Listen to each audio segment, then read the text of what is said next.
এই পৃথিবীতে আসার পর আমাদের হায়াত তো বাড়ছে না, বরং হায়াত প্রতি মুহূর্তে কি হচ্ছে? লোকেরা বলে হায়াত বাড়ে, হায়াত তো বাড়ে না। হায়াত কি হয়? জন্মের পরের থেকে আমার জন্য রিজার্ভ আছে যতটুকুন, 50 বছর বাঁচবো, 60 বছর বাঁচবো, যতটুকুন হায়াত আমার জন্য নির্ধারিত করা আছে, নির্ধারণ করা আছে, প্রতিদিন একদিন একদিন করে কমে যেতেছে। এজন্য আমি বলি, আমার বাড়িতে যে ঘড়িটা আছে, এই ঘড়িটা বেলা 1টার সময় ঢং করে একটা আওয়াজ দেয়, শ্রোতাকে শুনিয়ে দেয়, বাড়িওয়ালা তোমার জীবনের মূল্যবান হায়াত থেকে 1 ঘন্টা কমাইয়া দিলাম। 2টার সময় 2টা ঘন্টা লাগায় শোনায় দিল, বান্দারে তোমার জীবনের মূল্যবান সময় থেকে 2টি ঘন্টা কমে গেল। এমনি করে দিন গেল, মাস গেল, বছর গেল, আমাদের হুঁশ হলো না। সময় চলে গেল তাস খেলে খেলে, সময় চলে গেল আমাদের খেলাধুলা করে, শয়তানি বদমাশি করে। সময় কতটুকুন পেলাম? কিয়ামতের দিন, বিচারের দিনটা যেটা হবে, আল্লাহ রাব্বুল আলামিন বলেন বিচারের দিনটাই লম্বা হবে 50 আলফা সানা মিম্মা তাউদ্দুন। বিচারের দিনটা লম্বা হবে কত বছর? 50,000 বছর। কত বছর? দুনিয়ায় যেভাবে তুমি হিসাব করো, দুনিয়ার গণনা অনুযায়ী হাসরের বিচারের দিনটা হবে 50,000 বছরের মতো লম্বা।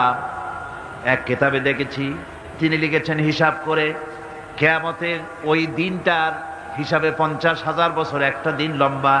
ওই হিসাবে পৃথিবীতে যারা 60 বছর বাঁচলো, সে যেন আখেরাতে 2 মিনিট দুনিয়ায় বাঁচলো। চিন্তা করেছে? মাত্র 2 মিনিট। 60 বছর যারা হায়াত পেল, 2 মিনিট বাঁচলো।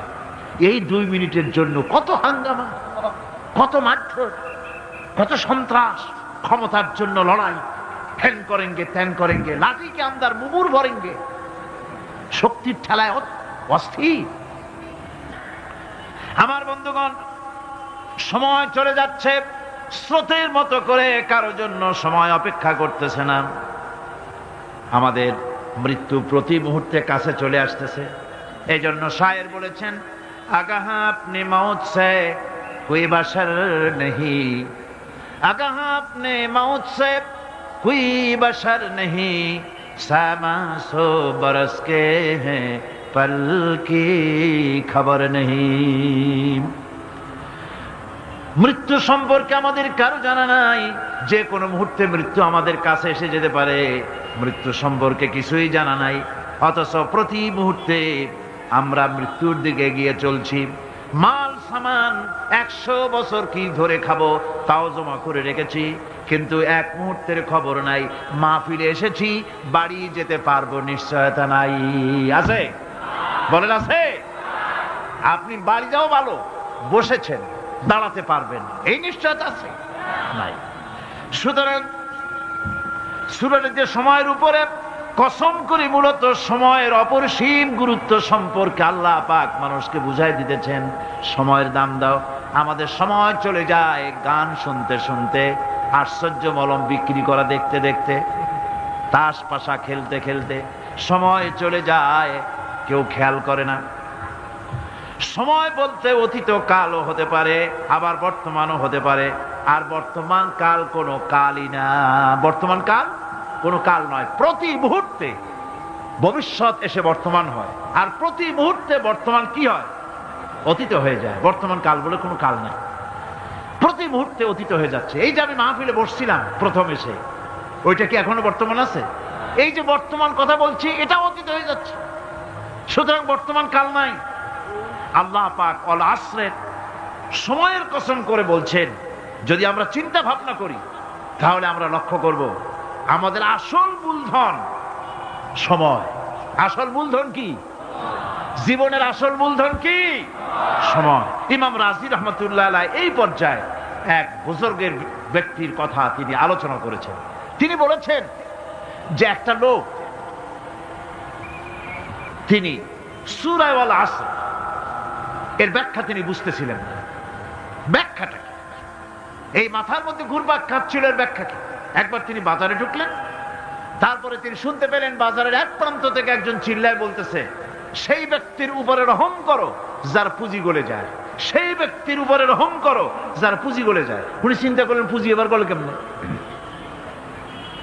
উনি দৌড়ে গেলেন, যায় দেখেন যে যে ব্যাটা চিল্লাচ্ছে সে হচ্ছে বরফ বিক্রেতা। কি বিক্রেতা? বরফ, বরফ, আইস। এখন এই বরফ বিক্রেতা সে চিল্লায় বলতেছে সেই ব্যক্তির পরে রহম করো যার পুঁজি কি গলে যায়। সূর্যের তাপ বাড়তেছে আর বরফ গলে যাচ্ছে। সে বুঝাতে চাচ্ছে যে আমার এই বরফটা জমাট থাকা অবস্থায় তোমরা কেউ কেনো, যেহেতু আমার পুঁজি তো এর মধ্যে আমি ইনভেস্ট করেছি। এটা যদি পানি হয়ে যায় তো পানি তো কেউ কিনবে না, এটা তো যেখানে সেখানে পাওয়া যায়। বরফ পাওয়া যায় না বলেই তো আমি বরফ কিনে আনছি। তোমরা আমার প্রতি দয়া করো, তাড়াতাড়ি করে বরফটা কিনে নিয়ে যাও। ইমাম রাজি রহমতুল্লাহ আলাইহি বলেন, বুজুর্গ ব্যক্তি চিৎকার মেরে বললেন আল্লাহু আকবার, আমি কিন্তু এই বরফ বিক্রেতার ঘোষণার মধ্য দিয়ে সূরা ওয়াল আসরের তাফসীর আমি বুঝে ফেলেছি। তার মানে হলো বরফ বিক্রেতা যেভাবে বলতেছে সেই ব্যক্তির উপরে রহম করো যার পুঁজি গলে যায়, আমারও তো একটা পুঁজি আছে, ওই পুঁজির নাম হায়াত। প্রতি মুহূর্তে আমার পুঁজি তো গলে যেতেছে, আমার পুঁজি তো গলে যায়, প্রতি মুহূর্তে কমে যেতেছে। আহারে এই পুঁজি যে গলে গেল ধরে রাখতে পারলাম না, এই জন্য কিছুই তো করতে পারি নাই। সূরা ওয়াল আসরের ভিতরে মানুষের আয়ুষ্কাল দেওয়া হয়েছে, বরফ গলে যাওয়ার মতো দ্রুত সে আয়ু কমে যাচ্ছে। একে যদি নষ্ট করে ফেলা হয়, ভুল কাজে ব্যয় করা হয়, সেটাই হচ্ছে মানুষের মূল ক্ষতি। মানুষের মূল ক্ষতি। ব্যবসায় ক্ষতিগ্রস্ত হয়েছে, এটা মূল ক্ষতি নয়। স্বাস্থ্য হারাইছে, মূল ক্ষতি নয়। রাজনীতিতে ব্যর্থ হয়েছে, মূল ক্ষতি নয়। জীবনে মন্ত্রিত্ব হারাইছে, মূল ক্ষতি নয়। মূল ক্ষতি প্রতি মুহূর্তে সময় নষ্ট হচ্ছে, এটাই মূল ক্ষতি। ভাইরা, কিয়ামতের দিন জান্নাতীদের কোনো দুঃখ থাকবে না, সকলের দুঃখ থাকবে। জান্নাতীদের কোনো দুঃখ থাকবে নাকি? থাকবে, থাকবে। জান্নাতীদের মনের মধ্যে একটা দুঃখই থাকবে। ভালো করে শুনুন, জান্নাতীদের মনের মধ্যে একটা দুঃখই হবে। তারা মনে মনে চিন্তা করবেন, আফসোস করবেন, আহারে যদি দুনিয়ায় বসে অমুক সময় বাসে বসেছিলাম, আজে বাজে চিন্তা করেছি, বাড়ির ড্রয়িং রুমে একা একা বসে বসে আজে বাজে চিন্তা করেছি, অমুক অমুক সময় খেলাধুলায় কাটাইছি, এই সময়গুলিতে যদি সুবহানাল্লাহ, আলহামদুলিল্লাহ, লা ইলাহা ইল্লাল্লাহ, আল্লাহু আকবার, এই তাসবিহ যদি পড়তাম, জিকির আজগার করতাম, জান্নাতের ভিতরে আরো নিয়ামত লাভ করতে পারতাম। সময়টা তো কাজে লাগাইলাম না। মানুষের শর্ত, মুমিনের সব কাজে সওয়াব। ওয়াকুলু লিন্নাসি হুসনা, মানুষের সঙ্গে ভালো ভালো কথা কও, মানুষের সঙ্গে হাসি মুখে কথা কও। একজনের সাথে হাসি মুখে কথা বললেন, আপনার একটা সদকা দেওয়ার মতো সমান সব আমলনামায় লেখা হয়ে গেল। ভালো ভালো কাম করো। বন্ধুগণ, সময় দ্রুত গতিতে চলে যাচ্ছে, মানুষের জীবন ক্ষতিগ্রস্ত হচ্ছে। ক্ষতি থেকে বাঁচতে পারবে চারটা গুণ যার মধ্যে আছে, বাকি সব ক্ষতিগ্রস্ত হয়ে যাবে। আমার ভাইয়েরা, এই কথাগুলি বলে আল্লাহ পাক যেন এরকম একটা দৃষ্টান্ত দিলেন।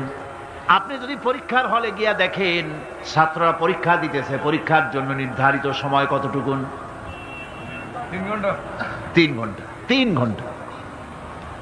আপনি গিয়ে দেখলেন কোন একজন পরীক্ষার্থী পরীক্ষা দিতে গিয়ে আর একদিকে তাকায় আছে, আকাশের তারা গুনতেছে, অথবা সে গল্প করতেছে, অথবা পরীক্ষা বাদ দিয়ে আজে বাজে কিছু লিখতেছে। আপনি যেমন তাকে, ওই ছেলেটাকে আনবো না, গাফেল ছেলেটাকে ঘড়ির দিকে তাকায় বলেন, এই ছেলে ওই ঘড়ির দিকে তাকাও, দেখো তোমার সময় কিন্তু চলে যেতেছে মাত্র 1 ঘন্টা, আর তুমি সময় নষ্ট করতেছ। আল্লাহ যেন স্নেহ পরবশে তাম পৃথিবীর গোলামদেরকে, বান্দাদেরকে আঙ্গুল নির্দেশনা দিয়ে বলছেন, বান্দারা প্রতি মুহূর্তে তোর জীবনের মূল্যবান সময় চলে যেতেছে, প্রতি মুহূর্তে সময় যাচ্ছে। আল ইনসান,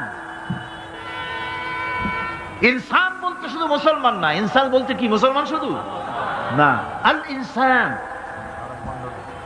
মানব মণ্ডলী, বিশ্বের সমস্ত মানুষকে আল্লাহ বলছেন, হিন্দু, খ্রিস্টান, বৌদ্ধ, নাসারা, ইহুদি, মজুসি, মুসলমান, বিশ্বের সব মানুষকে আল্লাহ বলছেন। যেহেতু আল্লাহ স্রষ্টা, মানুষের ব্যাপারে সার্বিক কল্যাণময় কথা কে বলতে পারেন? কে বলতে পারেন? সে আল্লাহ রাব্বুল আলামিন বলছেন, সময় চলে যাচ্ছে ও পৃথিবীর মানুষেরা, এই মানুষ বলতে আল্লাহ রাব্বুল আলামিন কোন ব্যক্তি, কোন গোষ্ঠী, কোন জাতিকে বলেন নাই, বলেছেন সমগ্র মানবতাকে। এর অর্থ হচ্ছে সূরাটিতে উল্লেখ্য 4টি গুণ যদি আমল করতে পারে লোকেরা, যেই ব্যক্তি করবে, যেই সমাজ করবে, যেই রাষ্ট্র করবে, যেই গোষ্ঠী করবে, যেই জাতি করবে, তারাই ক্ষতি থেকে বেঁচে যাবে। আর যারা করবে না তারা ক্ষতিগ্রস্ত হবে। কি হবে বলুন? এখন আল্লাহ পাকের কথা শুনুন। আল্লাহ পাক বলছেন, ওয়াল আসরি ইন্নাল ইনসানা লাফি খুসর। খুসরিন, এই যে খুসর, খাসারা, এই শব্দটা হচ্ছে আবিধানিক অর্থে ক্ষতি হচ্ছে লাভের বিপরীত। লাভের বিপরীত কি? ক্ষতি।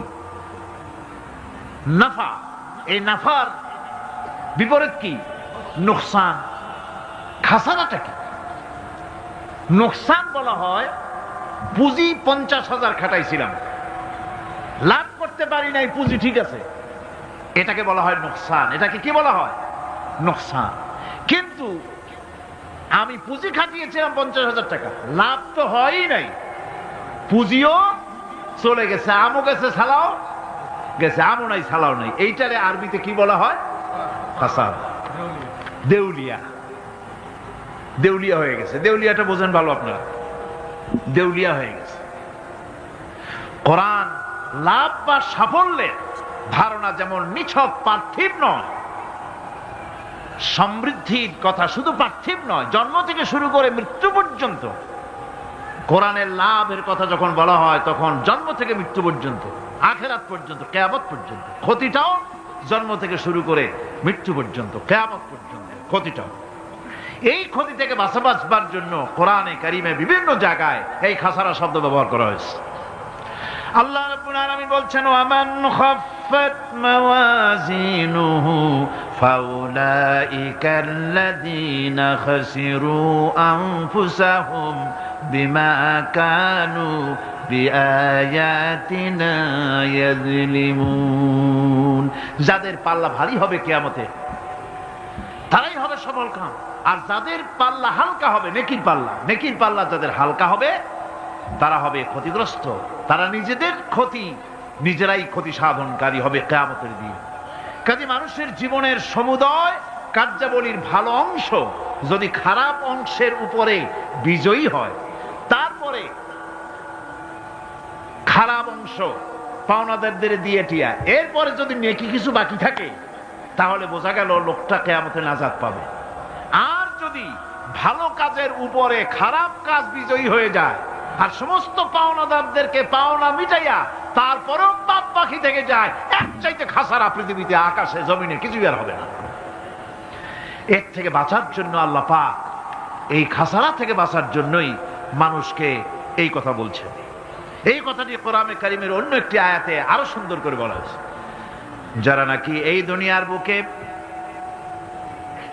যারা নিজেদের পুঁজি খাটাইছে, জীবনের পুঁজি সুদ কামাইতে খাটালো, জীবনের পুঁজি খাটালো হারাম কামাইয়ের ভিতরে, অন্যায় কাজের ভিতরে, যারা জীবনের পুঁজিকে আল্লাহর দ্বীনের কাজে লাগাতে পারে নাই, তাদের সম্পর্কে বলা হচ্ছে খাসিরাদ দুনিয়া ওয়াল আখিরাতা যালিকা হুয়াল খুসরানুল মুবিন। খাসিরাদ দুনিয়া ওয়াল আখিরাত, দুনিয়াও ক্ষতিগ্রস্ত, আখিরাতেও ক্ষতিগ্রস্ত।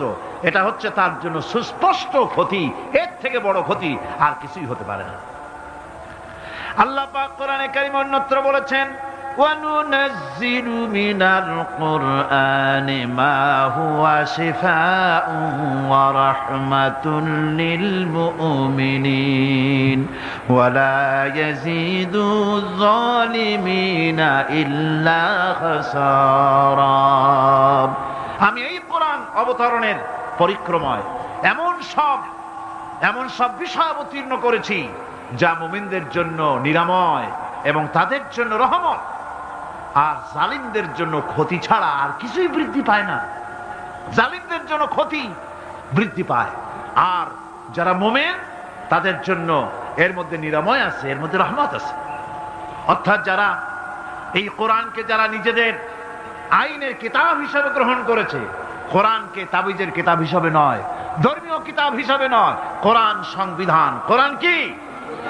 কোরআনকে যারা সংবিধান হিসাবে মেনে নিয়েছে, কোরআনকে যারা সংবিধান হিসাবে গ্রহণ করলো, ব্যক্তি, পরিবার, সমাজ, রাষ্ট্রে তাদের যাবতীয় মানসিক, বুদ্ধিবৃত্তিক, নৈতিক, তামাদ্দুনিক রোগের নিরাময় হবে, এর দ্বারা শান্তি হবে। কিন্তু যেসব জালিম এই কোরআনকে প্রত্যাখ্যান করেছি, কোরআনকে যারা মৌলবাদীদের কিতাব বলে, কোরআনের কথা বললে মৌলবাদ বলে গাল দেয়, তারা তাদের কপালকে পোড়াইয়া ছাই বানাইয়া দিছে, তাদের তাদের কপাল ভস্মীভূত করে দিয়েছে। আমার দেশে, এই দেশটা কি মুসলমান বেশি না অন্য জাতি বেশি? কোন? জোরে কোন? মুসলমান সবচেয়ে। খুব লক্ষ্য করে শোনেন, এই দেশে সবচেয়ে মুসলমান বেশি, ইন্দোনেশিয়ার পরে। পৃথিবীর দ্বিতীয় বৃহত্তম মুসলিম দেশ হলো কোনটা? বাংলাদেশ। এই দেশে ইসলামরে যত গালি দেওয়া হয়েছে, কোরআনকে যত গালি দেওয়া হয়েছে, আলেমদেরকে যত গালি দেওয়া হয়েছে, রাসূলুল্লাহকে যত গালি দেওয়া হয়েছে, ইসলামী আদর্শকে যত গালি দেওয়া হয়েছে, পৃথিবীতে কোন দেশে এইভাবে ইসলামকে গালি দেওয়া কোথাও হয় নাই। এমনকি আমেরিকার মতো দেশে, ইংল্যান্ডের মতো দেশেও কোরআনের বিরুদ্ধে এত কথা কেউ বলতে সাহস পাবে না, ইসলামের বিরুদ্ধে কথা বলতে সাহস পাবে না, যেহেতু মুসলমানেরা সেখানে পাল্টা আক্রমণ করবে। আজ আমার দেশে মুসলমানের ঘরের সন্তান হইয়া ইসলামের বিরুদ্ধে তারা বক্তব্য রাখে। মৌলবাদ, মৌলবাদ জিকির উঠে গেছে।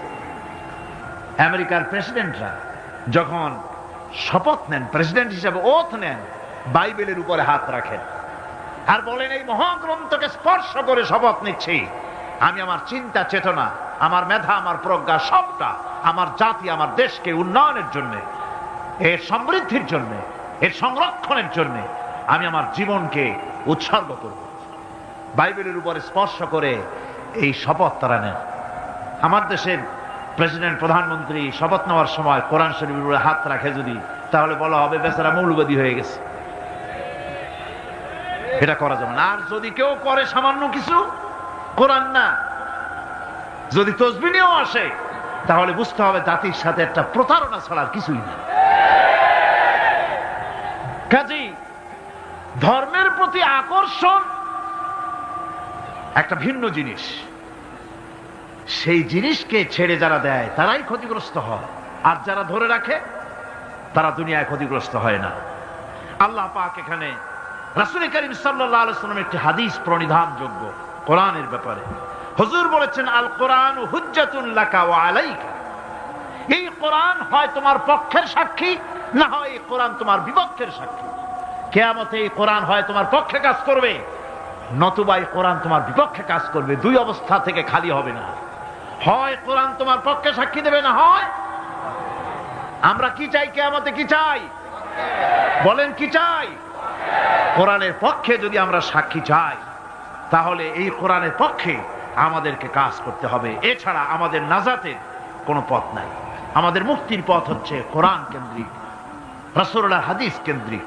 এর বাইরে আমাদের সমস্ত পুঁজি নষ্ট হয়ে যাবে। আমাদেরকে পৃথিবীতে টিকে থাকতে হলে কোরআনের উপরে ভিত্তি করে আমাদেরকে বাঁচতে হবে, টিকতে হবে।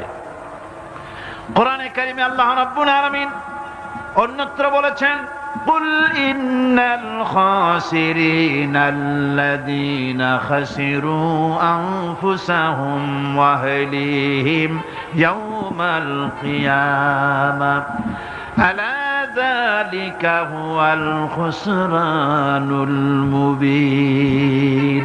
বলো, প্রকৃত দেউলিয়া তারাই যারা কিয়ামতের দিন নিজেকে, নিজের পরিবার পরিবর্গকে এই ক্ষতির দিকে যারা ঠেলে দেবে। ভালো করে শুনে নাও, এটি হচ্ছে সুস্পষ্ট ক্ষতি, সুস্পষ্ট দেউলিয়াপনা।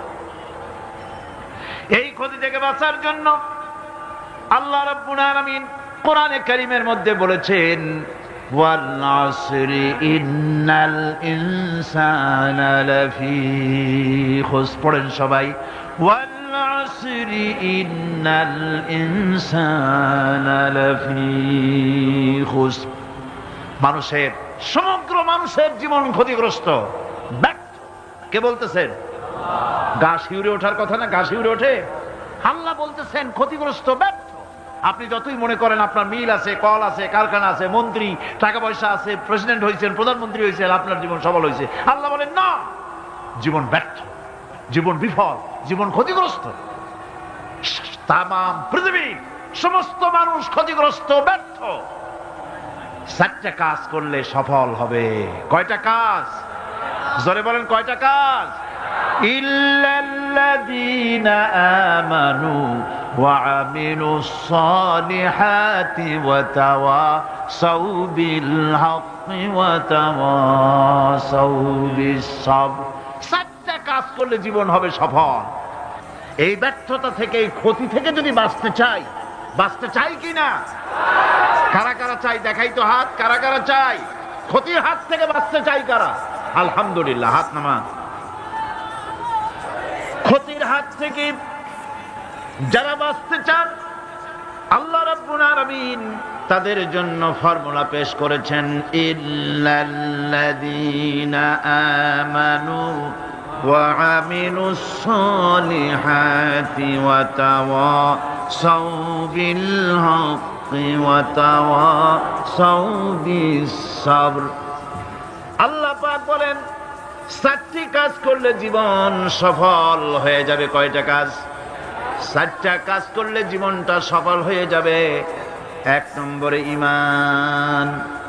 1 নম্বরে কি? ঈমান। এটাই হচ্ছে ফাউন্ডেশন। ক্ষতি থেকে বাঁচার জন্য প্রথম যে গুণটি, সেটির নাম হচ্ছে ঈমান। ইসলামে ঈমানের স্থান সর্বপ্রথম, তারপরই হচ্ছে ইসলাম। ঈমান আগে, তারপরে কি? ইসলাম।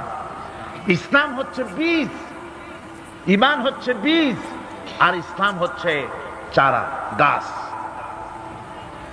এটা হচ্ছে ভিত্তি। এই ভিত্তিকে সর্বপ্রথম মজবুত করতে হবে। ঈমানের ভিত্তি, ঈমানের ভিত্তি দুনিয়ায় ঈমানের আহ্বান জানাবার জন্যই আল্লাহ রাব্বুল আলামিন সমস্ত নবী এবং রাসূলদেরকে পৃথিবীতে পাঠিয়েছেন ঈমানের আহ্বানের জন্য। দুনিয়ার সমস্ত নবীদের দাওয়াত ছিল ঈমানের দাওয়াত। কিসের দাওয়াত? এই ঈমানের দাবিটা আসছে, এই দাওয়াতটা এসেছে আল্লাহর কাছ থেকে। কার কাছ থেকে? দেখুন, পৃথিবীর ভিতরে কোন নবীদের কথার সাথে আরেকজন নবীর কথার কোনো বৈপরীত্য হয় নাই। সমস্ত নবীদের কথা একরকম ছিল। কয় রকম? একজন নবীর সঙ্গে তার বক্তব্যের সাথে আরেকজন নবীর বক্তব্যের কোনো গুণগত মৌলিক কোনো পার্থক্য ঘটে নাই, অসঙ্গতি হয় নাই। কারণ নবীরা, আম্বিয়া আলাইহিমুস সালাম, নিজেরা বানিয়ে কথা রচনা করে তারা মানুষের সামনে পেশ করে নাই। সমস্ত নবীদের কাছে যত দাওয়াত এসেছে, একটা অফিস থেকে এসেছে। সে অফিসটা হচ্ছে কার? আল্লাহ রাব্বুল আলামিনের। তাই দুনিয়ার সমস্ত পয়গম্বরদের দাওয়াত ছিল না ইলাহা ইল্লাল্লাহ, লা ইলাহা ইল্লাল্লাহ, লা ইলাহা, লা ইলাহা ইল্লাল্লাহু মুহাম্মাদুর রাসূলুল্লাহ। এটাই ছিল সমস্ত নবীদের দাওয়াত। কোরআনে কারীম তার ধারক এবং বাহক সম্পর্কে বলে যে তিনি যে দাওয়াত দিয়েছেন সে দাওয়াতটা হলো ঈমানের দাওয়াত। আমাদের নবী তিনি এসে যে দাওয়াত দিয়েছেন সে দাওয়াতটা কিসের? কোরআনে কারীম বলছি, রব্বানা ইন্নানা সামি'না মুনাদিয়ান ইউনাদি লিল ঈমান। হে আমাদের রব, নিশ্চয়ই আমরা এমন একজন আহ্বায়কের আহ্বান শুনেছি যিনি আমাদেরকে ঈমানের দাওয়াত দিয়েছেন। এমন কোন পয়গম্বর নাই দুনিয়ায় যিনি ঈমানের দাওয়াত দেন নাই। সকলেই ঈমানের দাওয়াত মানুষের সামনে, বিশ্ববাসীর সামনে পেশ করেছেন। কোরআনে হাকিম স্পষ্ট একটা সীমারেখা দুনিয়ার মানুষের সামনে পেশ করে পৃথিবীর মানুষগুলিকে দুটি শ্রেণীতে বিভক্ত করে দিয়েছে। একটি হচ্ছে ঈমান পোষণকারী, আরেকটি হচ্ছে অবিশ্বাসী। একটা ঈমান পোষণকারী আর একটা অবিশ্বাসী। ঈমান পোষণকারীরা সত্যশ্রয়ী, তারা হচ্ছে জ্ঞান এবং নূরের সম্পদে সমৃদ্ধ। আর দ্বিতীয় দলটি হচ্ছে কাফের, জালিম, মূর্খ। তারা হেদায়েতের রাস্তা তাদের জন্য অবরুদ্ধ।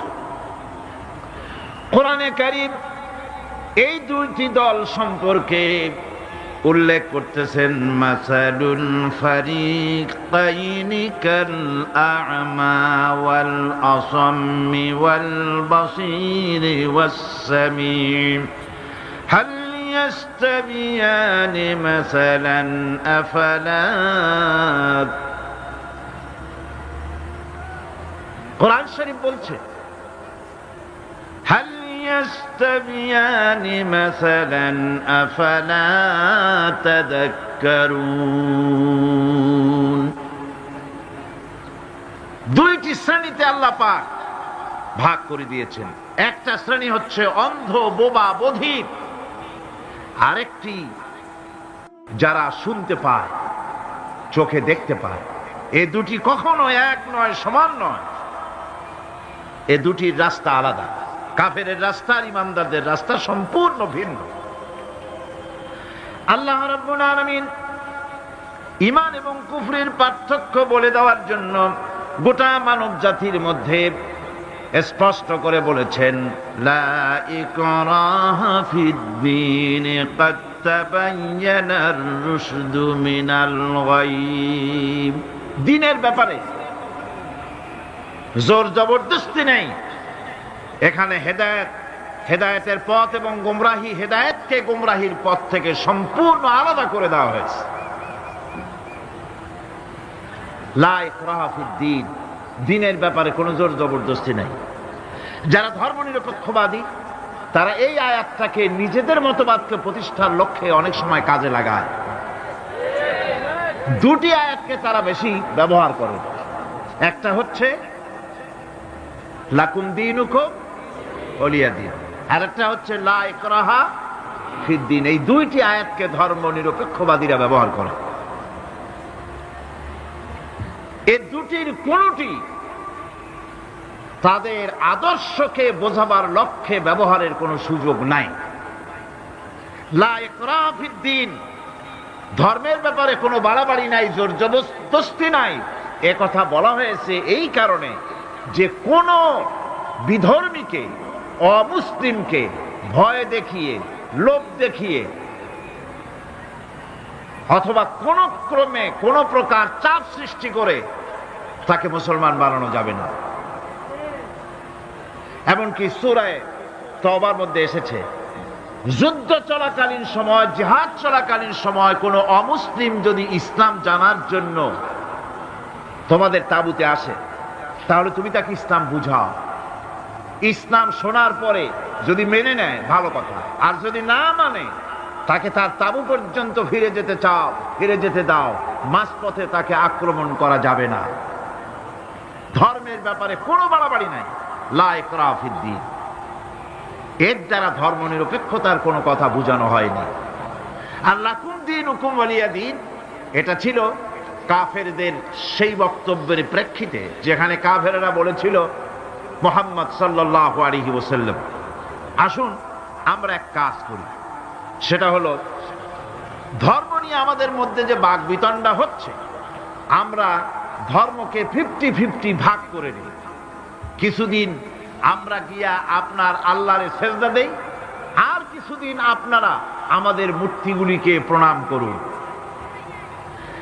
এই প্রস্তাব যখন রাখল, আল্লাহ রাব্বুল আলামিন সূরা কাফিরুন অবতীর্ণ করে দিলেন, কুল ইয়া আইয়ুহাল কাফিরুন লা আ'বুদু মা তা'বুদুন।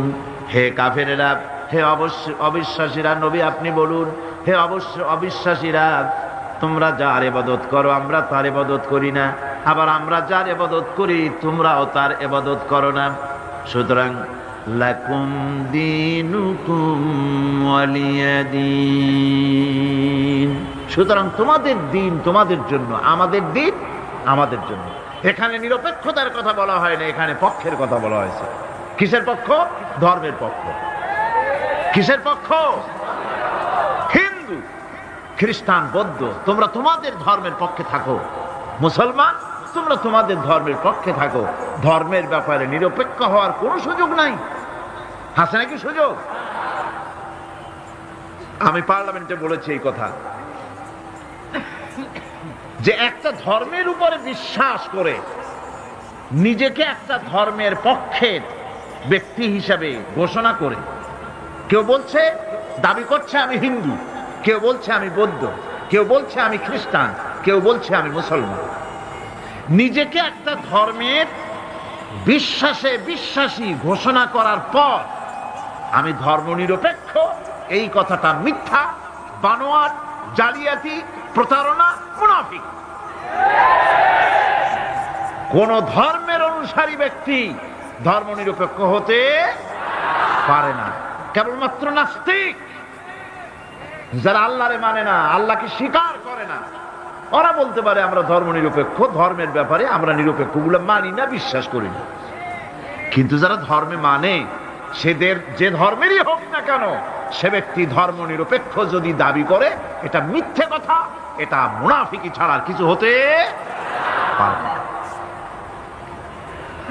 মুসলমানকে, যে কোনো জাতিকে যে ধর্মে আছে ধর্মের পক্ষে থাকার কথাই বলা হয়েছে। এখন আমি বলতেছিলাম ইমানের কথা। ইমান আগে আনতে হবে। ইমান সম্পর্কে আল্লাহ রাব্বুল আলামিন বলতেছেন, ইমান হলো আগে, তারপরে ইসলাম। আবার ইমান আনার আগে আবার কুফরি একটা শব্দ আছে, সেটা হলো ফামান ইয়াকফুর বিত্তাগুতি ওয়া ইউমিন বিল্লাহি ফাকাদ ইসতামসাকা বিল উরওয়াতিল উসকা লা ইনফিসামা লাহা ওয়াল্লাহু সামিউন আলীম। ফামান ইয়াকফুর বিত্তাগুত, যে ব্যক্তি তাগুতকে অস্বীকার করেছে, সর্বপ্রথম তাগুতকে অস্বীকার করতে হবে। ওয়া ইউমিন বিল্লাহ, আর এরপরে আল্লাহর উপরে যে ঈমান আনলো, ফাকাদ ইসতামসাকা বিল উরওয়াতিল উসকা, সেমন এক শক্ত অবলম্বন ধারণ করলো যা তাকে কোনো কিছুই বিচ্ছিন্ন করবে না, ধ্বংস করে দেবে না। সুবহানাল্লাহ। এখন সত্যিকারের ইমানদারের পরিচয়টা কি?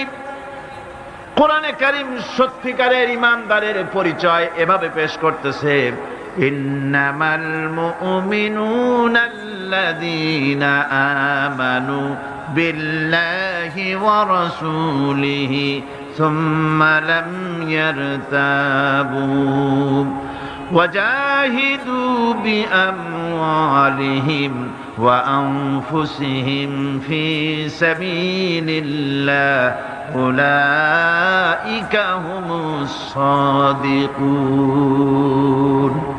ঈমানের দাবিতে সত্যবাদী কারা? ইন্নামাল মুমিনুনা আল্লাযীনা আমানু বিল্লাহি ওয়া রাসূলিহি, সত্যিকারের মুমিন তো তারা যারা নাকি ঈমান এনেছে আল্লাহর উপর এবং রাসূলের উপরে। এই ঈমান আনার পর সুম্মা লাম ইয়ারতাবু, এরপরে কোন সন্দেহে সে নিপতিত হয় নাই, কোন সন্দেহ তার মনের মধ্যে জায়গা পায় নাই, আর সে আল্লাহর রাস্তায় জিহাদ করেছে মাল দিয়ে, জান দিয়ে। উলাইকা হুমুস সাদিকুন, এরাই হলো ঈমানের দাবিতে সত্যবাদী। সুম্মা লাম ইয়ারতাবু, অথবা এক বিন্দু সন্দেহ মনের মধ্যে জায়গা দেয় নাই। অর্থাৎ ঈমান আনছি কার উপরে? আল্লাহর উপরে। কার উপরে? আর তার রাসূলের উপরে। আল্লাহ এবং রাসূলের উপরে ঈমান আনার পর যারা আল্লাহ এবং রাসূলের বিধান জীবনের সকল ক্ষেত্রে মানতে পারে নাই, তারাই সন্দেহে নিপতিত হয়েছে। কথা বুঝতে পেরেছেন? তাদের সন্দেহ এই কোরআন মানুষের জীবন, তার সম্পদ, তার রাজনীতি, তার অর্থনীতি পরিচালনা করতে পারে না। সেই জন্য ধর্মের ব্যাপারে কোরআন মানি, ধর্মের ব্যাপারে নামাজ আর রোজা মানি, কিন্তু রাজনীতিতে ধর্ম মানি না। এটাই হলো সন্দেহ। এটাই কি সন্দেহ, অবিশ্বাস। জীবনকে তারা দুইটা ভাগ করেছে, এক ভাগ রাজনীতির জন্য, আর এক ভাগ কিসের জন্য? ধর্মের জন্য।